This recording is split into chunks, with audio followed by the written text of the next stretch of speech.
Bonjour et bienvenue pour un nouveau e-testing Languedoc. Aujourd'hui, nous allons parler de l'IGP 5e Le Désert.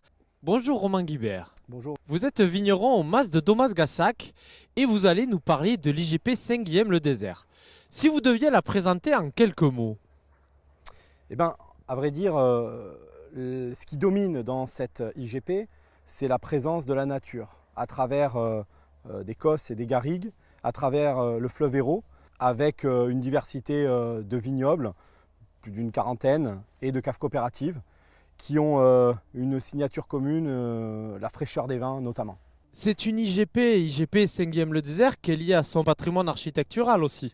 Oui, tout à fait. La dimension historique à travers l'abbaye de Saint-Guillain-le-Désert, à travers initialement, puisqu'elle est antérieure, l'abbaye de Saint-Benoît-d'Agnan également, c'est finalement ce patrimoine sur lequel on a voulu rattacher le vignoble à cette identité et à ce passé.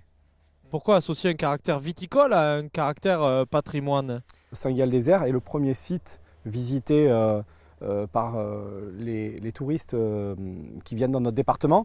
Et au-delà, puisque le patrimoine architectural de Saint-Guillain a vraiment un écho au niveau culturel, au niveau historique en France et dans le monde, puisqu'on retrouve une partie du cloître de Saint-Guillain dans le musée de New York. Ce label lié au territoire, IGP 5e Le Désert, va jusqu'à préciser la commune, Cité d'Agnan. Il s'agit d'un cas unique en France où on a segmenté l'IGP avec une spécificité sur le territoire, sur la commune d'Agnan. C'est-à-dire que tous les vignerons qui possèdent des parcelles et qui les vinifient séparément, c'est-à-dire qu'ils font des cuvées à 100% issus de terroir d'Agnan, peuvent prétendre à cet IGP. Donc c'est un IGP qui a vocation à être extrêmement qualitatif, à des rendements quand même relativement bas, mais surtout qui offre une palette de cépages très importante. Donc c'est la véritable force de cette IGP, c'est l'ouverture d'esprit qu'elle propose. Alors les cépages justement dans les IGP, globalement dans tout le Languedoc, c'est 58 cépages autorisés. Oui, tout à fait, et d'autres. Des cépages qui peuvent être le sémillon, qui nous vient plutôt du Bordelais, mais qui peuvent être aussi des cépages étrangers, d'Italie, d'Espagne. C'est un petit peu du cousu humain par rapport à Domas-Gassac, vis-à-vis de l'histoire de la famille.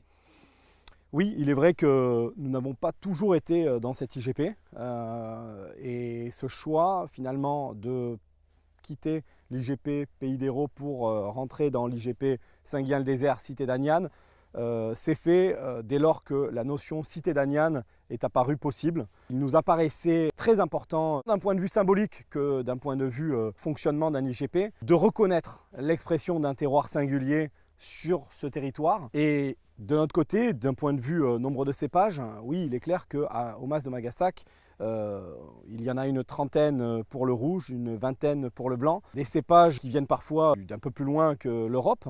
Donc on parle du Liban, on parle d'Israël, on parle de l'Égypte. Donc finalement, cette dimension ouverture d'esprit dans le choix des cépages, évidemment que c'est l'ADN du Mas de Magassac.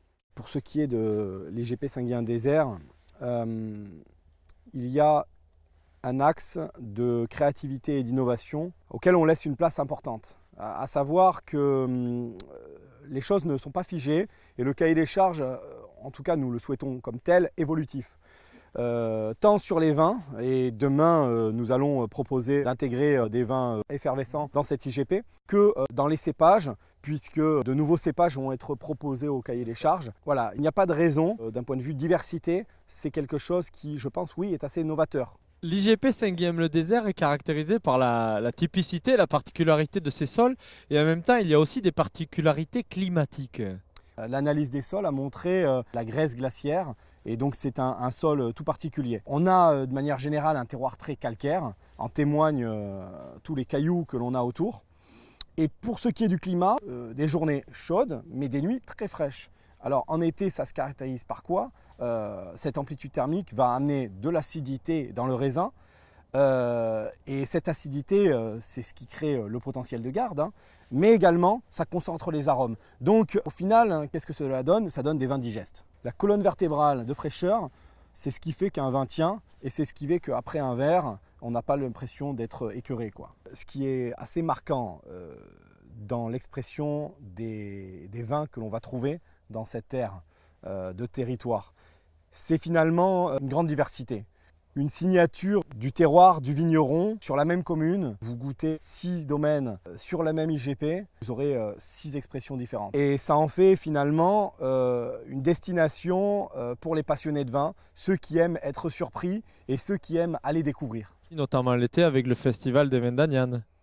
C'est en effet, je pense, un des temps forts pour ouvrir cette porte. Et donc oui, 3e semaine de juillet, un grand moment.